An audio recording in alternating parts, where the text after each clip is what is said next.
말씀은 고린도전서 15장 7절에서 11절까지 말씀입니다. 고린도전서 15장 7절에서 11절까지 말씀. 저와 여러분 한 목소리로 함께 읽어보겠습니다.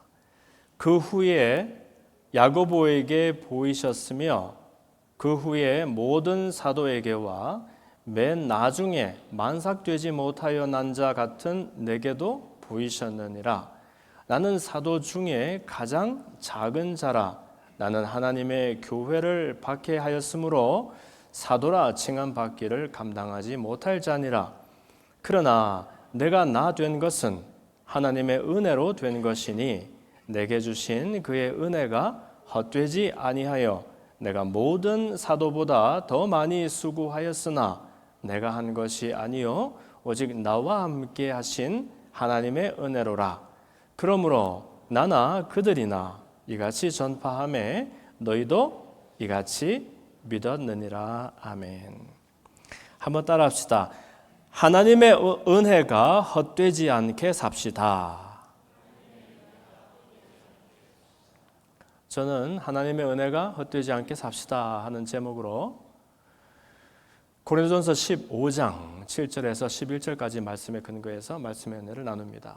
원래 본문은 15장 1절에서 11절까지 다 읽었으면 좋겠는데 좀 길기도 하고 해서 중간에 바울이 나는 참 못난 사람이고 사도라 칭함받기도 감당하지 못할 사람이다 하면서 하나님의 은혜를 이야기하는 그 대목을 우리가 함께 읽었습니다.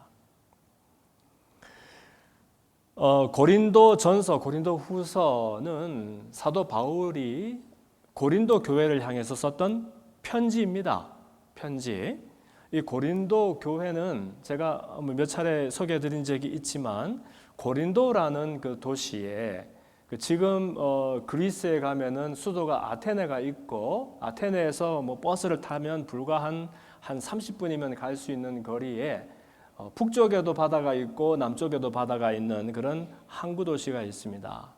지금은 가보면은요, 아테네처럼 그렇게 막 이 발달한 그런 번영한 도시는 아닙니다만은 여러분 가시면은 그 유적지만 이렇게 곳곳에 많이 남아 있는 그런 평범한 그러면서 자연이 아름답고 그리고 도시 한가운데에는 이렇게 그 아크로 고린스라 그래서 이렇게 높은 언덕이 우뚝 솟아 있는 그런 유적 도시를 보시게 될 거예요. 이곳에 바울이 처음 방문했었던 그 이야기는 원래는 그 그리스 지역에 마게도냐 지역의 북쪽을 여행을 하면서 선교를 하고 전도를 많이 했었죠. 그런데 자기들 백성들 유대 사람들의 회당에서 욕을 얻어먹고 핍박을 당하고 또 이방인 사람들에게도 이제 매질을 당하면서 계속해서 이렇게 도망을 하다가 남쪽으로 내려오게 되지요. 그러다가 이제 아덴 그 아테네에서도 복음을 전하고 또 이제 항구 도시 고린도까지 흘러와서 그곳에서 복음을 전합니다. 한 번도 예수님이 어떤 사람인지 들어본 적도 없는 그 도시에서 또 그리스도의 복음이 무엇을 의미하는지 알지 못하는 그 사람들에게 그 자그마한 가정집에서 사실은 그 동네에서는 유력한 그런 유지의 집이었지요. 그곳에서 이제 가정교회를 시작하면서 오늘날로 치면은 그렇게 큰 교회 많은 사람들이 모인 그런 교회는 아닙니다만은 그러나 예수님에 대해서 한 번도 들어보지 못한 그 도시에서 어떻게 그런 일이 일어날 수 있을까 싶을 정도로 많은 사람들이 복음에 반응하고 또 예수님을 따르는 그런 일들이 일어나게 되지요.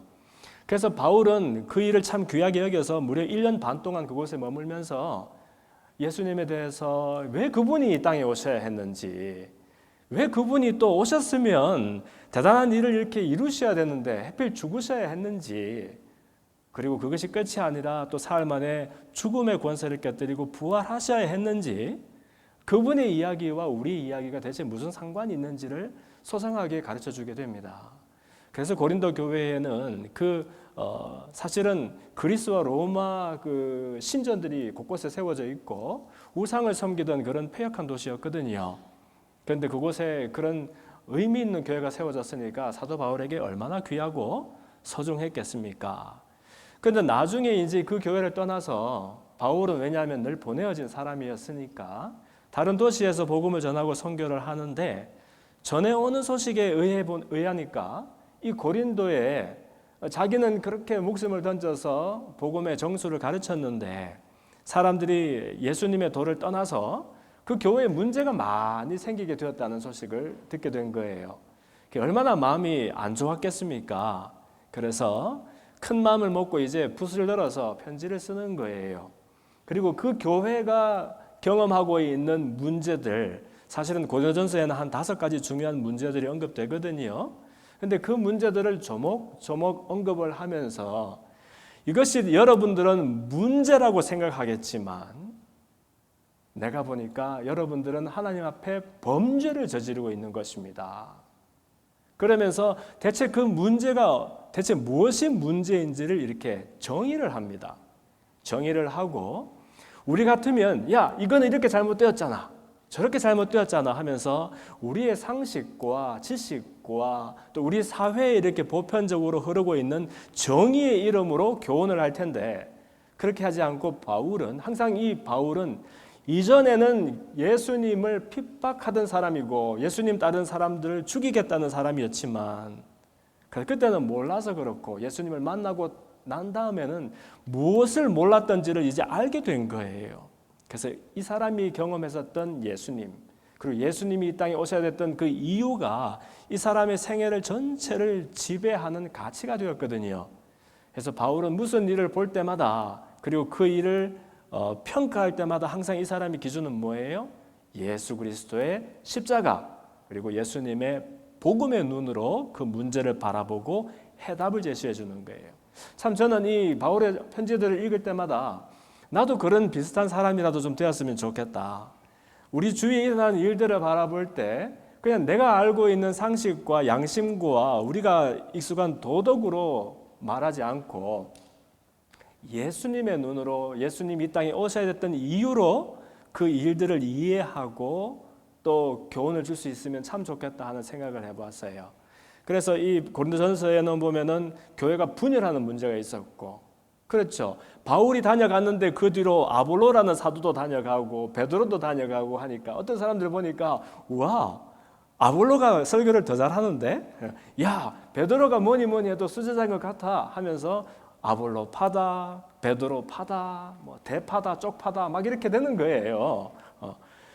그러니까 이제 또 그 뒤로 또 그 고린도는 원래부터가 성적으로 문란한 도시였거든요. 성적인 문제들이 많이 이렇게 부각이 되고 또 다른 우상 섬기는 그 제사에 쓰였던 음식들을 먹어야 되느냐 말아야 되느냐 이 일로 막 분쟁이 일어나고 또 예배의 무질서가 일어나고 부활을 아무리 죽었다 깨어나 나는 부활은 못 믿겠어 이런 사람들 분쟁과 다툼이 일어나게 되니까 거기에 대해서 바울이 조목조목 복음이라는 그 기준에 빗대어서 설명을 해준 것이 이 고린도전서고요. 그 중에서 특히 이제 가장 중요한 그리스도께서 왜 이 땅에 오셔야 됐는지, 왜 죽으셔야 했는지, 왜 부활하셔야 했는지 하는 것을 설명하는 대목이 또 우리가 읽었었던 고린도전서 15장 이하에 보면 기록이 되어 있는 것이지요. 근데 이런 중요한 얘기를 할 때에 바울이 걱정이 있었나 봐요. 아니 당신이 뭔데 우리에게 그런 우리가 들어보지도 못한 교훈을 하느냐 이렇게 얘기할 수 있잖아요. 그 당신이 정말 그런 말을 할 자격이 있느냐 이렇게 물을 수도 있겠죠. 그래서 바울은 이야기를 할 때 다시 한번 자기의 못난 과거 그리고 지금도 사실은 하나님이 자기에게 베풀어 주신 은혜에 감당할 수 없는 그런 자격 없는 자신에 대해서 설명을 하고 이 대목을 시작을 하는 거예요. 특히 15장 7절 이하에 보니까 바울은 자기에게 보이신 부활하신 주님을 기억을 하면서 나는 사실은 만삭되지 못하여 태어난 그런 사람과도 같습니다. 이렇게 말을 합니다. 옛날 어른들 중에서 보면은 아이가 비실비실하거나 좀 아프거나 하면은 아유 저 생기다 만 녀석 이런 말을 하잖아요. 생기다 말았다는 게 뭐냐 하면 지금은 일찍 태어나거나 좀 늦게 태어나거나 대수가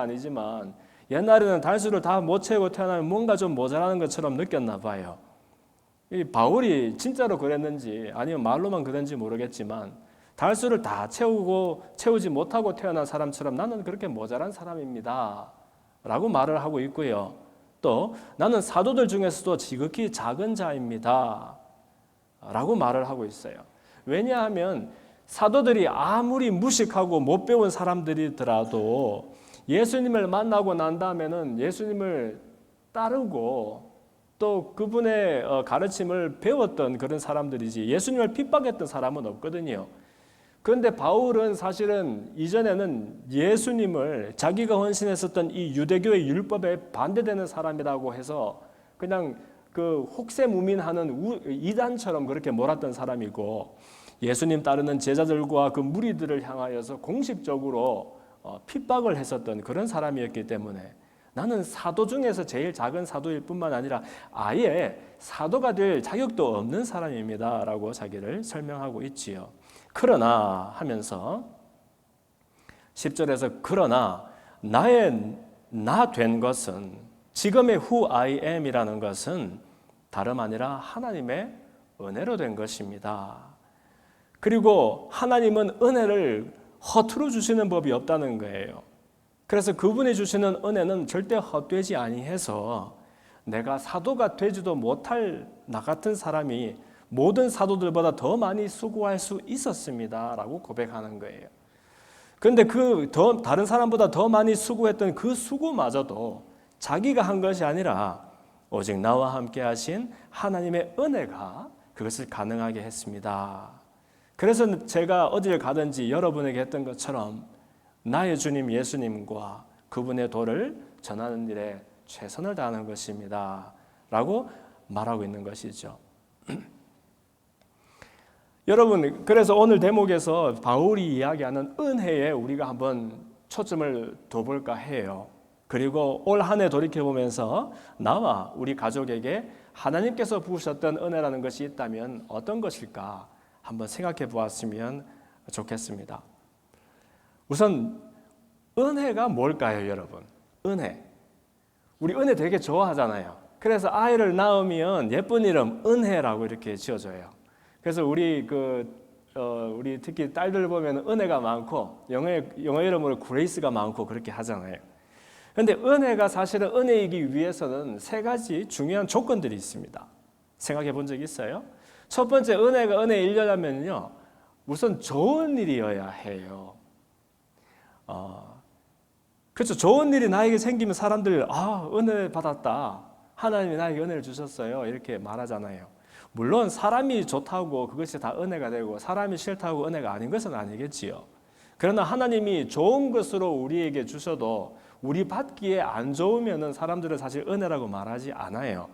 그래서 기왕이면 특히 하나님이 주시는 것보다 우리가 받는 은혜를 생각할 때 우리에게 좋은 일이 있으면 아유 참 좋다, 은혜다 이렇게 말을 하지요. 그리고 두 번째로 은혜가 은혜 되려면 다름 아니라 내가 그 은혜를 받을 자격이 없어야 돼요. 그리고 그 은혜를 받기 위해서 내가 무슨 수고를 하거나 대단한 일을 하고 대가를 지불한 일이 아니어야, 마치 그냥 선물처럼 거저 공짜로 주어지는 일이어야 그것을 은혜라고 한다는 겁니다. 우리 아이들이 주고받는 선물하고 좀 다르네요. 우리 집 애 어릴 때 보니까 언젠가 크리스마스 때 선물을 아빠한테 선물 주는데 자기가 안 쓰는 장난감을 이렇게 주더라고. 주면서 아빠 나도 선물 줬으니까 아빠도 나한테 선물 줘야 돼 그러더라고. 그러면 그 선물은 여러분 내가 뭘 했으니까 너도 나에게 해야 돼 이러면은 선물이 안 되는 거예요. 그렇죠? 그래서 내가 한 것 자격도 없고 대가도 지불하지 않았는데 주어진 좋은 일을 은혜라고 한다는 거예요. 그리고 세 번째 은혜이게 하는 것은 은혜를 주는 그 출처가 우리에게 분명할 때 그것이 은혜가 된다는 거예요. 출처를 모르는 게 뭐가 중요할까? 여러분 출처를 모르게 되면은요, 그 좋은 일이 나에게 주어졌을 때 too good to be true 한 거예요. 응당 생길 만한 일이었으니까 생기게 되지, 다른 사람이 특별한 의도를 가지고 일부러 주지 않으면 나한테 내가 대가를 지불하지 않은 좋은 일이 생길 일은 없는 거죠, 세상에. 그렇죠? 내가 뭔가 대가를 지불해야 좋은 것이 생기든지, 아니면 대가를 지불하지 않았는데 다른 사람이 의도를 가지고 나에게 좋은 것을 주어야 좋은 일이 생기는 거잖아요. 근데 준 사람도 없는 좋은 일이 내가 대가도 지불하지 않았는데 나에게 생길 일은 없다는 거예요. 그래서 은혜를 주는 출처가 없는 좋은 일이 생기면 이걸 뭐라고 그래요? 아, 내가 럭키했다, 운이 좋았다, 그런 말을 하게 되지요. 그래서 여러분, 좋은 일이 다 좋은 일은 아니에요. 만약에 출처 없는 좋은 일이 생기면 우리가 그걸 마음으로는 좋아하지만 거기에 온당한 가치를 부여하기는 어려워집니다. 예를 들어 봅시다. 복권을 샀어요. 꿈에 돼지가 나왔대요. 그래서 복권을 샀는데 세상에 그 복권이 내가 랜덤하게 숫자를 쐈는데 나는 그게 얼마나 되는지 잘 모르겠는데 예를 들어서 수십만 불이 되었다고 합시다. 예를 들어서 너무너무 좋은 일이죠. 여러분 생각만 해도 신나죠. 여러분한테 아직 안 생겼지만. 그런데 그 일은 누가 나한테 작정을 하고 준 일도 아니었고 내가 그 일을 위해서 수고를 해서 얻은 결과도 아니에요. 그러다 보니까 좋은 일이 생긴 것은 틀림이 없는데 그 일 자체에 내가 좋은 가치를 주기는 어려워지는 거예요. 제가 그래서 복권을 안 사잖아요, 여러분. 왜냐하면 복권 사면 걸릴 것 같아요, 이상하게. 근데 걸리면은요, 복권 걸리는 사람들 치고 대부분이 아니라 절대 다수가 아주 불행한 결과를 경험하고 자기들 인생이 부서지고 만다는 거예요. 제일 먼저 이혼부터 한답니다. 내가 이제 이런 돈을 가지게 돼서 완전히 새로운 인생을 살게 됐는데 그럼 새 출발해야지. 지금까지 서로 그냥 헐뜯고 고생만 시켰던 서로하고 같이 살고 싶지 않다는 거예요. 그래서 이혼을 한다는 거예요. 이해가 안 돼요. 그리고 그런가 하면은 그 다음부터는 막 허랑방탕하게 그걸 쓴다는 거예요. 우리 같으면 아까워서 못 쓸 텐데 막 허랑방탕하면서 허비하다가 재산이 점점 줄어드는 걸 볼 때 자기 스스로를 이렇게 위로한다는 거예요. 아, 원래 나한테 없던 돈이야. 그죠? 원래 나한테 없던 것이 운이 좋아 생긴 것이다 보니까 거기에다가 소중한 마음을 줄 수가 없는 거예요. 그래서 그냥 즐거운 일로 허랑방탕하다 보면 돈만 없어지는 것이 아니라 자기 인생이 그냥 송두리째 깨어지고 만다는 것이지요. 그래서 여러분, 좋은 일이 늘 좋은 일은 아니에요. 누군가가 나에게 좋은 의도를 가지고 나를 위해서 주었을 때 나는 그것을 위해서 대가를 지불한 적 없는데 그 일이 생기면 나한테 그 좋은 귀한 것을 준 사람의 마음이 나에게 전달되어서 그 일로 인하여 감동과 감격을 경험하고 감사하게 될 때 이것을 다름 아니라 은혜라고 말한다는 것입니다. 근데 여러분, 참 재미있는 것은 우리 생애에 중요한 것들, 어떻게 보면 가장 중요한 것들은 대부분 거저 주어진 거 있지요. 생각을 해볼까요? 밥 없이 사람이 꽤 오래 살 수 있대요. 그러나 물 없이는 오래 못 산다라고 하지요. 물 없이도 제법 산다라고 해요. 그러나 숨 안 쉬고는 못 삽니다. 우리 보이지 않지만 이 대기를 가득 메우고 있는 공기며 또 우리에게 부족함 없이 물을 제공해 주는 이 대자연이며 그것뿐만 아니라 사랑하는 가족들과 우리 또 배우자와 아내들과 또 내가 지금 건강해서 배울 수 있고 일할 수 있고 그 일하는 것으로 또 뭔가를 이루고 보람을 느낄 수 있고 또 서로 사랑하는 사람들과 이렇게 서로 부대끼면서 인생의 의미를 찾을 수 있는 이 모든 것들은 사람을 사람 되게 하고 그 속에서 행복을 누리게 하는 이 모든 것들은 알고 보면 우리가 길쌈을 하고 수고해서 얻은 결과물들이 아니라 대부분 거저 주어지는 일들이 많다는 거예요. 그래서 영어에 보면은 값이 영어로 price잖아요. 근데 그 LESS인가요? 리스를 붙여버리면 대부분 반대의 의미가 되지요. 근데 priceless 하면은 그러면 값이 없는 게 돼야 되는데 그게 아니고요. 값이 없어서 싸구려가 되는 것이 아니라 값을 매길 수가 없는 너무너무 귀한 게 priceless라는 단어잖아요. 다른 것은 다 LESS를 붙여버리니까 반대가 되어버리던데 이거는 오히려 그 옛날에 무슨 골동품을 평가하는 프로그램이 있었는데 그 전문가들이 막 이렇게 그 단추를 누르면 이 골동품은 100만 원입니다. 1000불입니다. 이렇게 값이 막 매겨지고 하는 프로가 있었잖아요. 어떤 유물을 가지고 왔는데 숫자가 막 끝없이 올라가기도 하고 영이 되기도 하고. 왜 그러냐 물어보니까 이 물건은 뭐라 그래요? 값으로 매길 수가 없습니다. 그렇죠? 값이 없다는 것은 싸구려다는 말이 아니라 뭐예요? 값으로 매길 수 없는 큰 가치입니다. 이런 이야기가 되죠. 그래서 어떻게 보면 우리에게 거저 주어진 은혜라는 것, 특히 하나님이 우리에게 베풀어 주신 놀라운 은혜는 우리가 사람이 값으로 매길 수 없는 소중한 것, 우리가 그것이 필요한 줄도 몰라서 구하지도 못했을 때에 우리보다 더 잘하시는 하나님께서 우리를 위해서 미리부터 의도를 가지고 베풀어 주셨던 것들, 그것들을 다 하나님의 은혜라고 말하는 것 같아요. 그래서 바울이 말할 때에 하나님의 은혜가 헛되지 아니하여 내가 사도들 중에서 제일 못한 내가 이렇게 하나님의 도를 전하게 되었습니다 말했을 때 그 은혜라는 것은 나는 자격이 없습니다. 나는 자격뿐만 아니라 예수 그리스도를 핍박했던 사람이었습니다. 그리고 내가 걷는 그 길이 사망과 저주 가운데 있는 줄도 모르고 주님을 회방하는 사람이었습니다. 그러나 주님은 나를 포기하지 않으시고 나에게 살 길을 열어주셨는데 다만 그냥 훌륭한 사람으로 살고 간 다음에 나도 저 사람처럼 훌륭하게 살아봐야지 뭐 이런 위인으로 살고 가신 것이 아니라 선택사항이 아니고 필수적인 것, 사람이 사람 되는 유일한 길로 자기를 내어주셨던 주님을 만나고 나니까 이전에 가지고 있던 나의 모든 소중한 것들이 마치 배설물처럼 여겨지는 그런 사람이 되었습니다.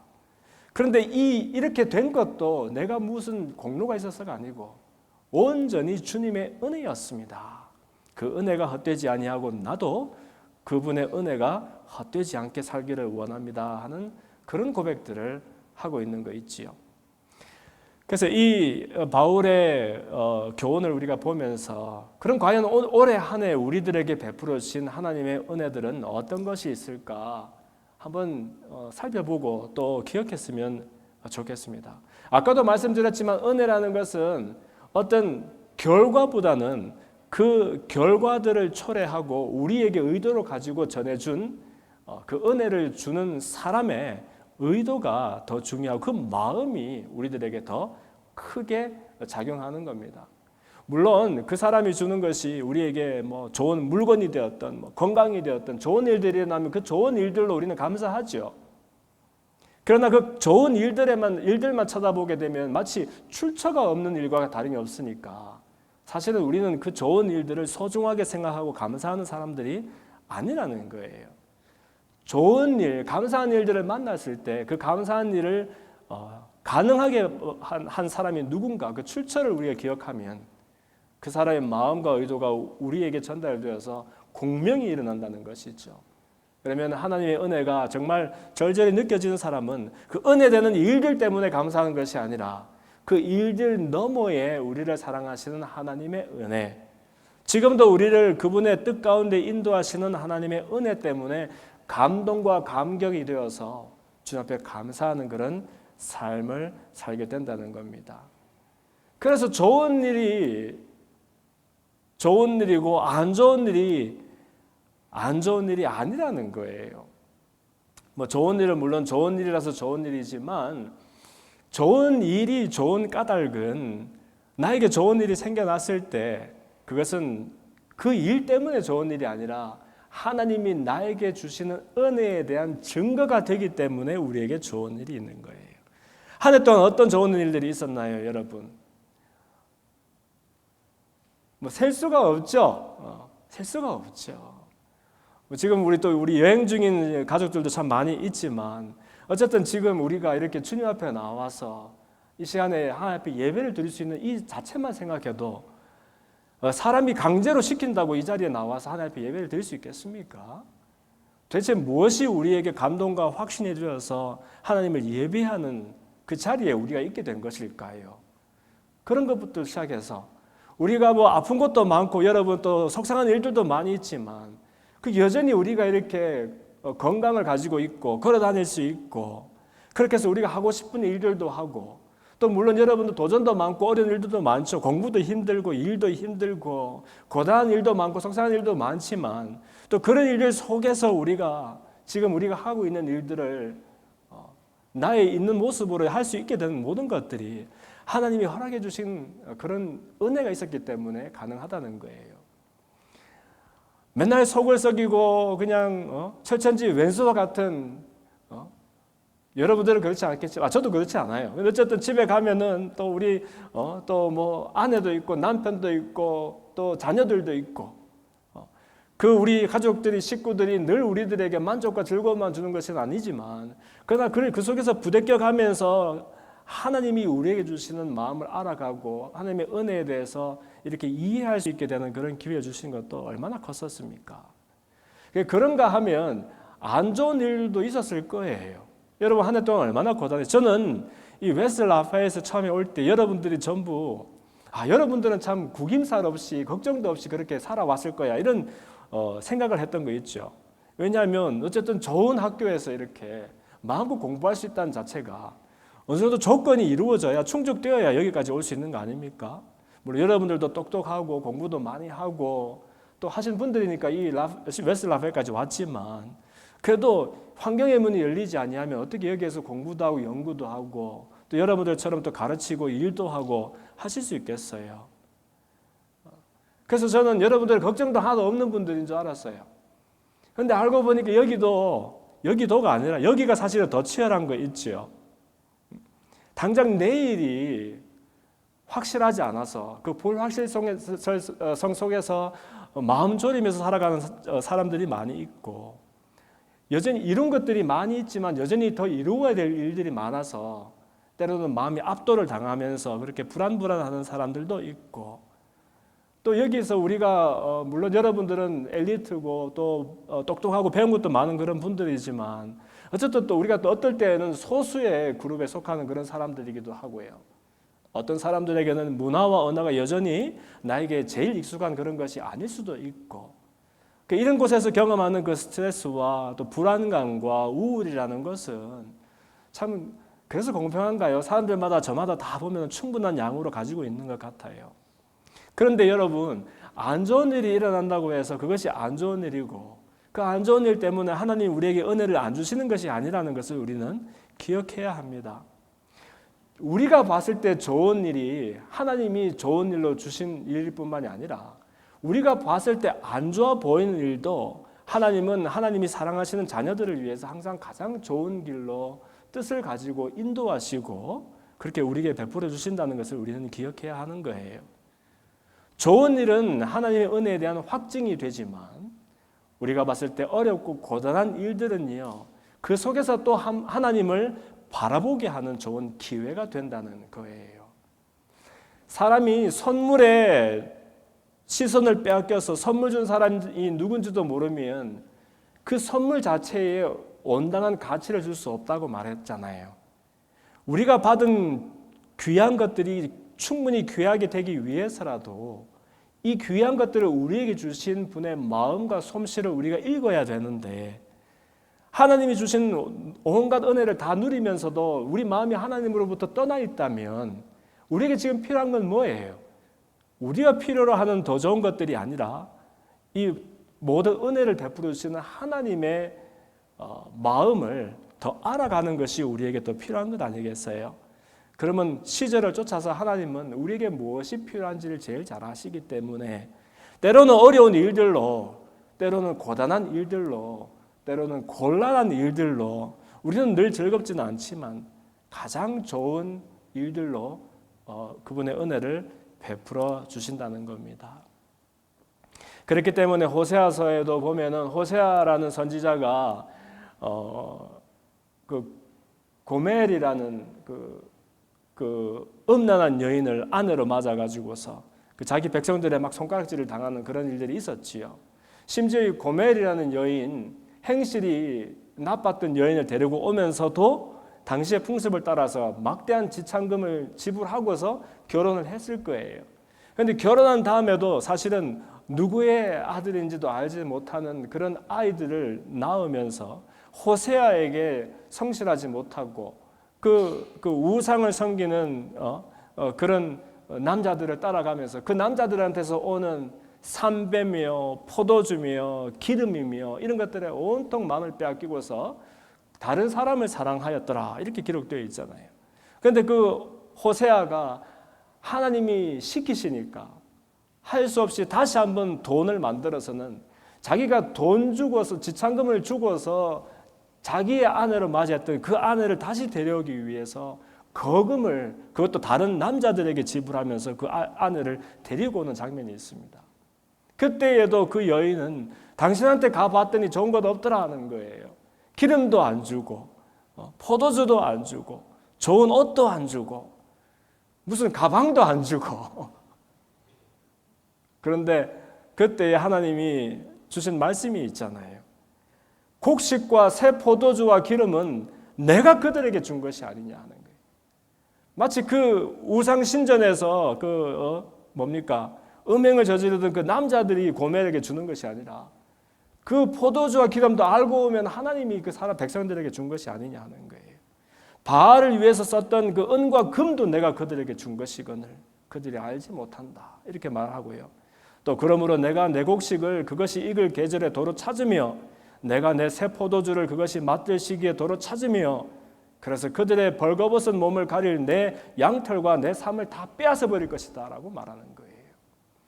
사람들은 다 자기가 잘해서 수고해서 내가 가지고 있는 것들을 가지게 된 것으로 생각하지만 알고 보면 이 땅에 하나님이 허락하시지 않아서 되는 일들이 하나도 없다는 거예요. 우리가 태어날 때에 누가 옷 입고 태어난 사람이 있나요? 누가 손에 달러 지폐라도 한 장 쥐고 태어난 사람이 있나요? 그리고 주님 앞에 갈 때에 누가 우리가 이 땅에서 이루었던 대단한 것들을 가지고 갈 수 있는 사람들이 있나요? 이 세상에서 사랑하던 것들을 하나라도 몸에 걸치고 갈 수 있는 사람들이 있겠습니까? 벌거벗어서 이 땅에 보내어졌고 벌거벗고 주님 앞에 돌아가야 되는 인생인데 그렇다면 우리가 가지고 있는 모든 것들이 다 하나님으로부터 온 것이고 하나님께서 우리들에게 성실한 청지기로 맡기신 것들이고 그래서 하나님을 위하여 마음껏 사용하며 그분 안에 있는 놀라운 행복을 은혜를 경험하라고 선물로 주어진 것들인데 우리는 그 선물 주신 사람의 마음에는 관심이 없고 또 그분에게서 온 물건들에만 마음을 빼앗겨서 그것을 더 가지면 더 가져서 그냥 흥분의 주체를 못하고 모자라면 모자라서 불안하면서 살아가고 있으니까 그 주신 분의 마음이 어떻겠으며 그분의 은혜를 헛되이 하는 그런 삶을 살고 있는 것은 아닌지 살펴보았으면 좋겠습니다. 그래서 여러분 우리가 바울이 이야기하는 것처럼 은혜가 헛되지 않게 산다는 것은 어떤 것일까요? 사실은 하나님은 하나님의 은혜를 헛되이 하시는 법이 없습니다. 그분이 은혜를 함부로 주시는 분은 아니십니다. 바울에게도 베풀어 주셨던 은혜가 헛되지 아니하여 바울이 만삭되지 못하여 난 자 같고 사도 중에 가장 작은 자라고 여기는 그 바울이 모든 다른 사도들보다 더 많이 수고할 수 있었다라고 고백하고 있잖아요. 그리고 고린도후서 6장에도 보면은 우리가 하나님과 함께 일하는 자로서 너희를 권하노니 하나님의 은혜를 헛되이 받지 말라라고 권면하고 있습니다. 하나님은 하나님의 은혜를 헛되이 주시는 분이 아니신 것처럼 우리도 그 은혜를 받을 때 헛되이 받지 않도록 주의해야 되겠다 하는 말인 거 있지요. 우리가 가지고 있는 모든 것들이 다 하나님께로부터 왔다고 말씀드렸습니다. 우리가 우리 스스로를 만든 사람이 있나요?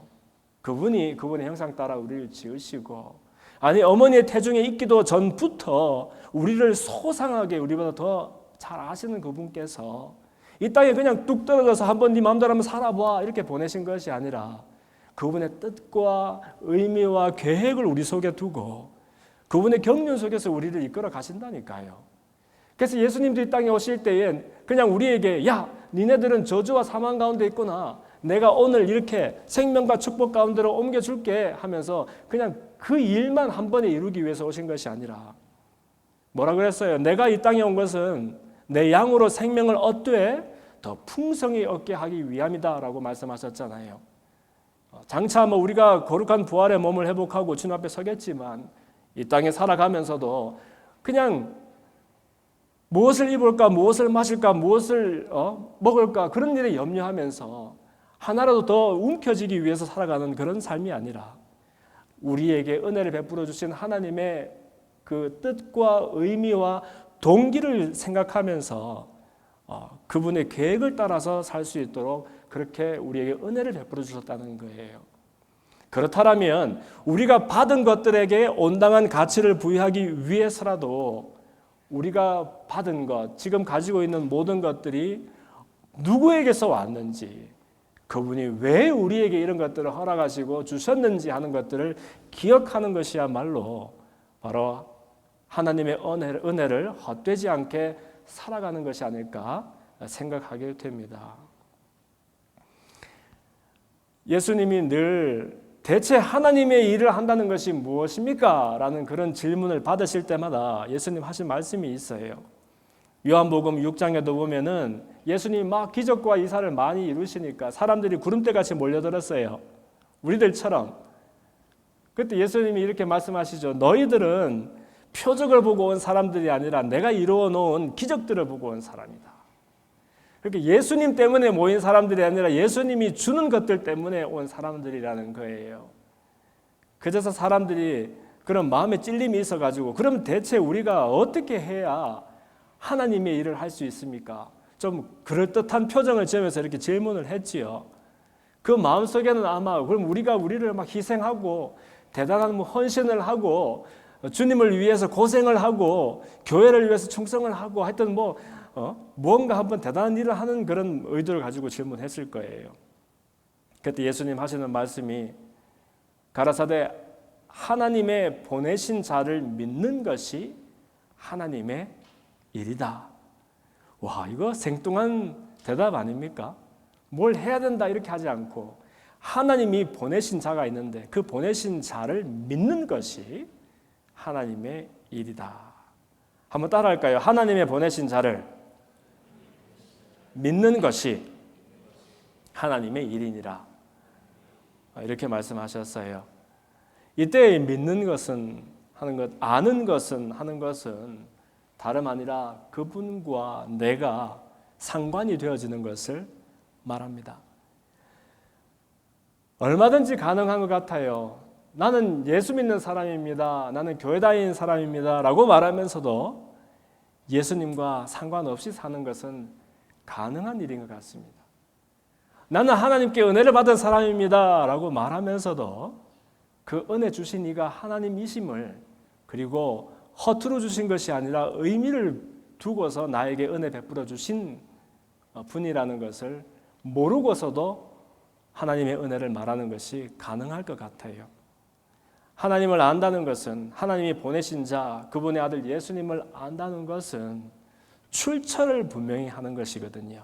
이 크레딧이라는 것, 내가 지금 나된 것, 내가 지금 살고 있는 내 인생, 내가 가지고 있는 모든 것들이 사실은 내가 수고하고 기싸매서 이룬 것이 아니라 하나님께서 나에게 주신 것이다. 그 출처를 분명히 하게 되면은요, 그것이 우리에게 은혜를 주신 일을 아는 일이 되는 거예요. 그러면 예수님이 그냥 이 땅에 계셨다가 가셨던 분이고 우리는 그냥 그분의 훌륭한 모습을 따라가면서 본받아 살면 되는 그런 간단한 일이 아니라 나를 위해서 이 땅에 오셨구나. 나를 위해서 죽으셨구나. 내가 올라가야 되는 그 십자가에서 내가 찢기고 흘려야 되는 내 몸과 그 살과 피를 대신하여 찢기고 흘리시면서 내가 경험해야 되는 그 죄의 문제를 해결하시기 위해서 내 대신 죽으신 분이시구나. 그리고 내가 경험해야 되는 장차 올 그 부활의 영광을 혹시 내가 믿지 못하고 신뢰하지 못할까 싶어서 부활의 첫 열매로 우리에게 보여주시기 위해서 일부러 죽으시고 일부러 살아신 그런 분이시구나 하는 것을 분명히 깨달아 알게 된다면 저와 여러분이 단 하루를 살더라도 우리의 삶의 모습이 달라지지 않을까 그렇게 생각해 보게 됩니다. 올 한 해를 돌이켜보면서 우리에게 주어진 것들이 얼마나 많았습니까? 물론 우리는 불평과 원망이 많습니다만은 우리에게 주어진 그 값으로 매길 수 없는 것들, 나의 생명이 그렇고 내가 허비하던 그 시간들이 그렇고 내가 허투루 낭비하던 나에게 주신 재능이 그랬고 나에게 주신 재물과 은사와 이 모든 것들이 마치 그냥 운이 좋아서 주어진 것처럼 우리가 그걸 허투루 쓰다 보니까 그래서 그렇지. 그것을 의미를 가지고 하나님이 나에게 주신 것이라고 생각하면 우리가 그렇게 사용할 수 있었을까? 한번 생각해 보게 되는 거죠. 따라합시다. 내 시간도 내 것이 아닙니다. 내 재주도 내 것이 아닙니다. 내 재능도 내 것이 아닙니다. 내 물질도 내 것이 아닙니다. 내 건강도 내 것이 아닙니다. 주님께로부터 와서 주님을 위한 것입니다. 이렇게 출처를 분명히 하는. 여러분 출처 분명히 하지 않으면 어떻게 되죠?